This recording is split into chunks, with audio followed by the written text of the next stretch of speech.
Nada de nada. ¿En qué momento pensaste que ibas a laburar de esto? Que lo tuyo tenía que ver con escribir, con actuar, porque hiciste estudios universitarios y en un momento determinado dijiste... Abandoné. Sí.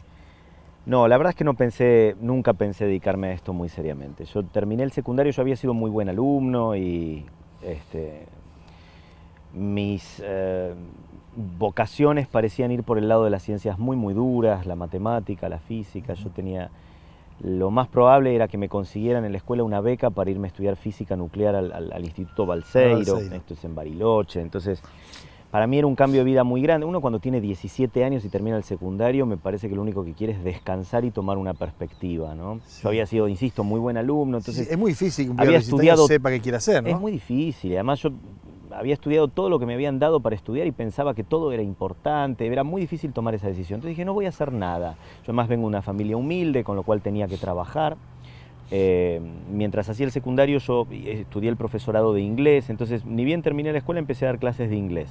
Y dije, no voy a estudiar, voy a esperar a ver qué quiero hacer. Y mientras tanto, como no estudiaba, dije, bueno, una vez por semana me voy a hacer un curso de teatro, que ya era algo que venía haciendo en la escuela. Bien. Con una profesora que quería Pero como mucho. una cosa así, como hobby, una cosa sin como una hobby, me vocación. parece que a esa edad nadie se dedica al teatro muy seriamente, salvo que vengas de familia, de gente de teatro.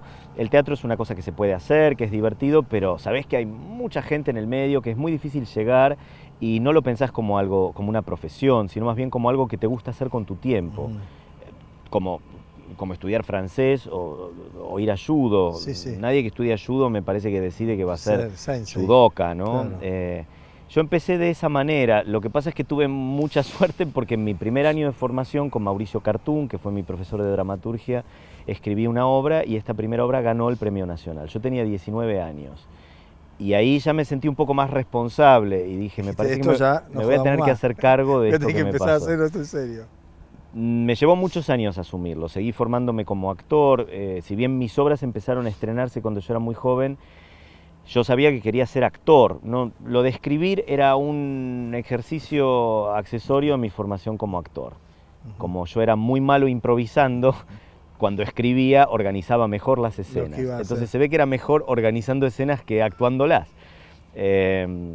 Y siempre consideré eso, que tuve mucha suerte. Era una época en la que además todo el fenómeno del paracultural teatral había dejado una camada de actores extrañísimos, interesantísimos, con estéticas muy extremas, pero todo el mundo estaba tratando de ver, se estaba esperando a ver qué iba a quedar como textualidad de esa generación, qué iba a quedar escrito. Entonces los primeros autores que aparecimos en esa generación me parece que tuvimos como esa suerte, tuvimos una desmedida atención y cualquier cosa que me parece se publicaba en ese momento parecía una gran novedad y había... Lo digo porque yo lo veo ahora con autores mucho mejores que yo cuando empecé a escribir, que son prácticamente invisibles, que el medio no los recoge, no los estimula. En esa época era diferente, había un gran vacío después de la dictadura y se estaba esperando a ver con qué cosa nueva se iba a llenar. Una suerte de destape, digamos. Una suerte de destape, sí, es muy parecido a lo que había pasado en Madrid unos años antes con la movida madrileña. Hacías referencia a que te cruzaste con alguien que evidentemente te marcó para escribir y no tanto para actuar. No necesariamente, lo que pasa es que yo me consideraba muy mal actor, pero cuando organizaba las escenas estaba mejor. Y mientras tanto estudiaba en el estudio de Ricardo Bartís, como tantos actores de mi generación. Era el lugar para estar en ese momento, ¿no? Un caldo de cultivo de novedad, de investigación. Y sí, el estudio siempre, bueno, yo aprendí todo lo que aprendí de actuación en esos años, que fueron muchos, estuve creo que 7, 8 años en el estudio, pero también siempre sentí que yo era un poco sapo de otro pozo en ese lugar, que yo no respondía a la estética más parecida, más uniforme de lo que formaba Bartís como signo, como actores, ¿no? De esos actores que uno cuando los ve en cine dice inmediatamente, este viene lo de Bartís, claro. O está demasiado loco, o hace demasiado, pero eran unos momentos de una enorme efervescencia y de una enorme expresividad y yo agradezco haber caído ahí en ese momento. Bueno, a propósito y como contracara, este momento en particular, ¿se ve eso ahí? Es decir, vos ya con 20 años más, ¿no? Que cuando todo aquello empezó, con una carrera, con una trayectoria, con un nivel de reconocimiento por tu trabajo, porque es algo de lo que hemos discutido con muchos colegas en el periodismo, en cuanto al recambio generacional, no necesariamente tiene que ser recambio, pero sí a la llegada de otros grupos o de generaciones, para decirlo a lo mejor con ese título, de gente que escribe, de gente que actúa. Es decir, la efervescencia de los 80, de la vuelta de la democracia, ¿se ha ido diluyendo, ha ido cambiando? ¿Cómo lo ves eso vos?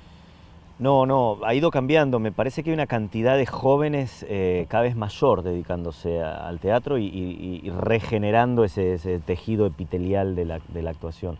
Lo que probablemente haya menos sea una actuación vinculada a lo artístico, es decir, hay mucha gente que se forma rápidamente para el medio, para producir para televisión. Sí, fast food, digamos. Sí, yo no lo diría de manera tan peyorativa, pero sí es verdad que la televisión necesita un único tipo de lenguaje, un tipo de realismo más o menos natural, con una especie de espontaneidad que es celebrada por las cámaras, porque es muy difícil hacer televisión para que peguen las tomas. Hay una serie de técnicas que son más técnicas y menos artísticas. En esa época yo tenía la sensación de que se discutía más sobre el lenguaje teatral, lenguaje de actuación.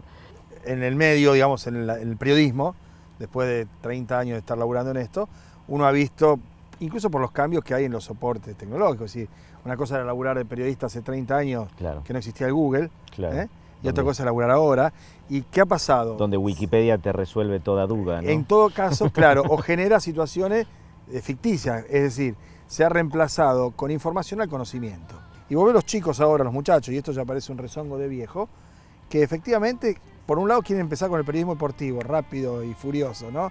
Fama, reconocimiento, es decir, digo, pucha, ¿en dónde se produjo ese quiebre, no? Bueno, lo que pasa es que es un quiebre de la virtualización del conocimiento, es un quiebre que no se produce en el periodismo, se produce en la vida general de las personas y la forma en la que el acceso a la información y la forma en la que Internet ha popularizado la información también naturalmente le quita capas de espesor, ¿no? Le quita mística,